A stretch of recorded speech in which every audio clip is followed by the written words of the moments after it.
Live, the news on NBC 6 at 4 starts now. We made history together 4 years ago, and tomorrow we're going to make history once again.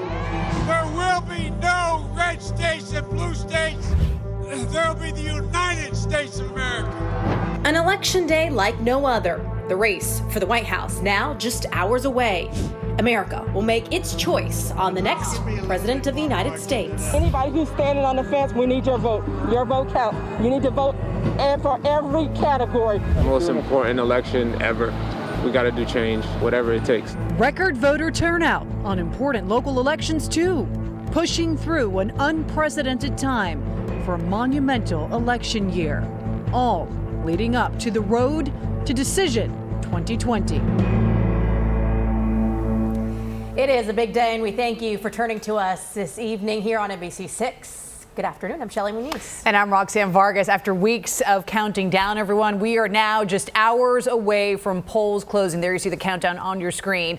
And all votes being counted to determine the outcome of several key races. And NBC6 has extensive live team coverage throughout the show. And this afternoon, we begin with a look at the final push from the presidential race. NBC6's Steve Litz is live in Little Havana following the Trump campaign.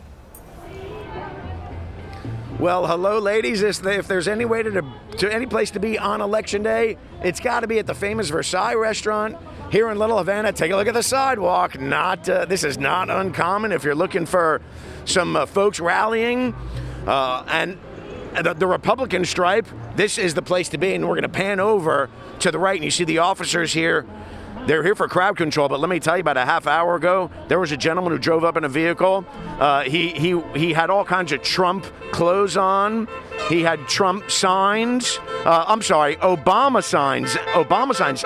And it was profane, bad words all over, and that stirred up this crowd.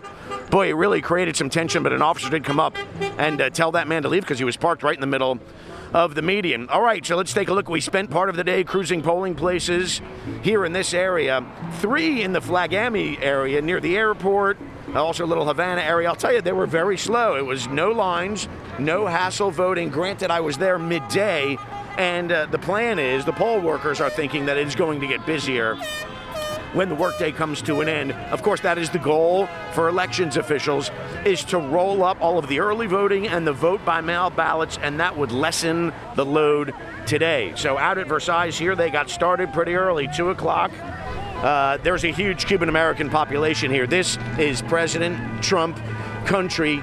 The enthusiasm here is high. Voters I talked with, they say yes. Now, they've heard a whole lot about early voting, and they were tempted to go early voting, but they wanted to save their vote for Election Day. Listen. Everybody was, making a big deal about it, and my parents and all that, so I figured, why not go for it? And so, Eddie, you haven't voted in your life, huh? Never.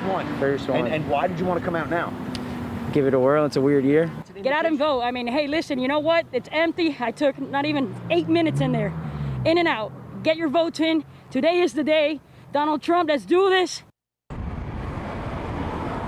Elections officials are kind of pleased with what that woman said. Again, so many people early voted and voted by mail in record numbers. And again, the goal was to get as many people voting on Election Day, get as few people voting on Election Day as possible, so there are that many fewer returns to tally tonight. We all want to see those results come in at a reasonable hour. Listen, voter enthusiasm has turned out to be a huge campaign issue, and Mr. Trump feels that that is on his side, and the lieutenant governor is talking about that as well. More from Versailles and this historic election coming up at 5. We'll see you then. Live in Little Havana, I'm Steve Litz, NBC6 News. All right, Steve. So for supporters for the president in Little Havana to Vice President Joe Biden supporters in Wynwood. That's where NBC6's Willard Shepard is joining us live from Wynwood. Willard. Well, good afternoon to you, ladies. Here in Wynwood is where these Biden supporters will be coming up in larger numbers tonight. They have really 2 different events here. One of them, and what we've seen the Democrats doing with those drive-in style rallies, much different than what President Trump had been doing even at the airport here in Opa-locka late on Sunday night. As to Joe Biden, of course, he resides in Delaware. He went over, and we want to show you Mr. Biden earlier during the course of the day. He went out in eastern Pennsylvania. He was in Scranton, Pennsylvania, a place that he used to call home when he was a young boy. Joe Biden actually went back to the home where he grew up. He said that the people there actually asked him to sign the wall there, so that could be quite a memento, increase the property value of that particular location depending on what happens here overnight. And he said also that he was going to speak to workers in Philadelphia. Of course, that emphasizes the point of how important Pennsylvania is, but we all know it's Florida, Florida, Florida. Joe Biden even said so himself. His words here in South Florida not too long ago, if Florida goes blue, then it's all over. He's going to win the White House. We want to tell you show you what Mr. Biden had to say today. Also, we talked to the head of the Democratic Party here in Miami-Dade County. It's all about saving our democracy at this point. Never in my lifetime have we faced such a severe democratic crisis as we're going through right now. We have polar opposites. We have one person that's heading us towards a dictatorship, and another that's going to wind up restoring dignity and the rule of law to the Oval Office. And Joe Biden did say today he did not expect any problems along the way with the counts and these types of things. We saw Steve Litz talking there just a short time ago about this turnout situation here in Miami-Dade County. The elections department had 63% of all of the registered voters had already voted by the time they finished the early voting and the vote by mail. In the vote by mail, they were above 70%. So during the course of this day, Election Day, we didn't see any major lines, any major issues like that, because such a large chunk of the electorate in Miami-Dade County has already voted. The election supervisors and their team simply need to take in what the count is today, get those mail-in ballots that come in multiple times during the course of the day, and they think that early on they'll be able to give us a good idea here in South Florida, and these rules are really established around the state now pretty quickly as to how Florida is doing this evening. We're live in Wynwood. Willard Shepard, NBC6 News.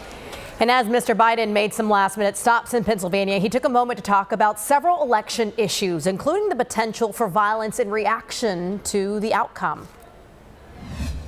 I believe the American people are showing up in droves. They're ready for change. They want to make their voices heard. And they're showing up in the middle of a pandemic, high unemployment, and they're determined to have their voices heard. I don't think we're going to have any problem. There's so much at stake. This is an enormous opportunity to change the direction of the country. Everything is on the line, from health care to jobs to dealing with the pandemic. And the American people know it, and they're looking I think they're going to make a decision based on which of the two of us have the best plan to deal with it. The presidential election is just one of many important races, of course. Today, voters in Miami-Dade will choose the next county mayor, Steve Bovo or Daniela Levine Cava. NBC6's Julia Bagg is in Palmetto Bay with a look at how both candidates kicked off Election Day. With music, fanfare, and supporters dressed in white to mark 100 years of women's suffrage, an exultant Daniela Levine Cava cast her ballot for herself this morning in Palmetto Bay. Well, I brought you the winds of change today.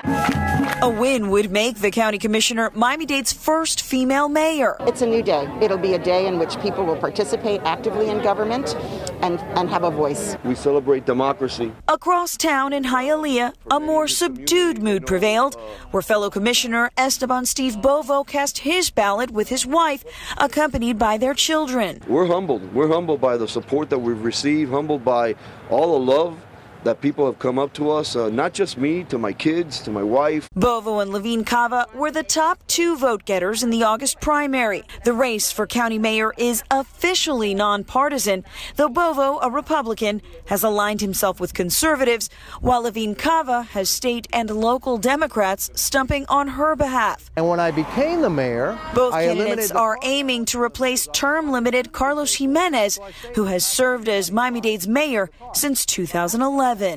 Two commissioners who know each other well, now vying for the county's top elected post. In Palmetto Bay, Julia Bagg, NBC6 News. A federal judge is ordering Postal Service inspectors to sweep more than 24 mail processing facilities for lingering mail-in ballots and for those ballots to be sent out immediately. The order includes centers in key battle states, including some here in South Florida. This all comes after national delivery delays and concerns the Postal Service wouldn't be able to deliver ballots on time. All right, it is 4 o'clock, and every day we bring you a survey. In today's survey, we want to check in with you and see how you voted. Sound off by heading over to NBC6.com/survey. And we invite you to join us for continuing coverage on the race for the White House starting at 7 p.m. right here on the air, NBC6. And then at 11, we will have a special 1-hour edition of the NBC6 News. And you can keep track of all the local races on the NBC6 app, NBC6.com, and Cozy TV.